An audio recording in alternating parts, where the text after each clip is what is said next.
আসসালামু আলাইকুম। এটিএন বাংলা সংবাদে সবাইকে স্বাগত জানাচ্ছি আমি আফরোজা রূপা।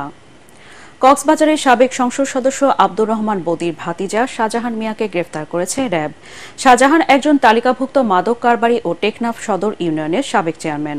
গতরাতে রাজধানীর বসুন্ধরা আবাসিক এলাকা থেকে তাকে গ্রেফতার করা হয়। র্যাব জানায়, বৈষম্য বিরোধী ছাত্র আন্দোলনের সময় টেকনাফে ছাত্রদের উপর প্রকাশ্যে অস্ত্র নিয়ে হামলা করেছিলেন শাহজাহান। তার বিরুদ্ধে সহিংসতা ও মাদক সহ বেশ কয়েকটি মামলা রয়েছে বলে জানান র্যাবের আইন ও গণমাধ্যম শাখার সহকারী পরিচালক ইমরান। খেলার খবর। যুক্তরাষ্ট্রের টেইলর ফ্রিজকে হারিয়ে ইউএস ওপেনের শিরোপা জিতলেন ইয়ানিক সিনার। 23 বছর বয়সী সিনারই প্রথম ইতালিয়ান যিনি ইউএস ওপেন এককে ট্রফি জয়ের উচ্ছ্বাসে ভাসলেন। এবছর এটি তার দ্বিতীয় গ্র্যান্ড স্লাম। যদিও 1.5 দশক পর এই প্রতিযোগিতার ফাইনালে কোনো স্বদেশীর হাতে ট্রফি দেখার আশায় গ্যালারিতে বসেন দর্শকরা।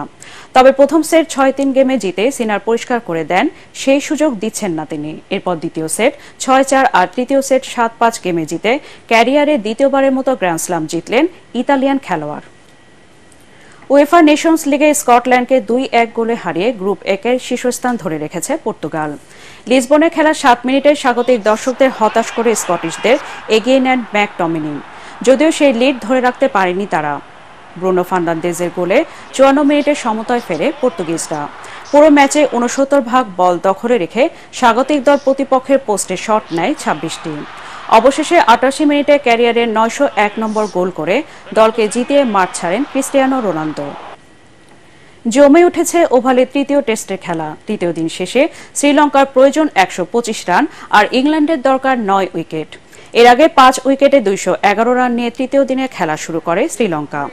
মাত্র 52 রান যোগ করতে শেষ 5 উইকেট হারায় সফরকারীরা। তাতে 263 রানে অল আউট হয় লঙ্কানরা। দ্বিতীয় ইনিংসে ইংল্যান্ডের ইনিংস গুটিয়ে যায় 156 রানে। 4 উইকেট নেন লাহিরু কুমারা। বিশ্ব ফার্নান্দো তুলে নেন 3 উইকেট। তাতে 219 রানের টার্গেট পায় শ্রীলঙ্কা। জবাবে 1 উইকেট হারিয়ে 94 রান তোলে অতিথিরা। পরবর্তী সংবাদ দেখার আমন্ত্রণ জানিয়ে এখনকার মতো শেষ করছি। এটিএন বাংলা সংবাদ ইউটিউবে দেখতে ব্রাউজ করুন youtube/ATN Bangla News। ধন্যবাদ সবাইকে।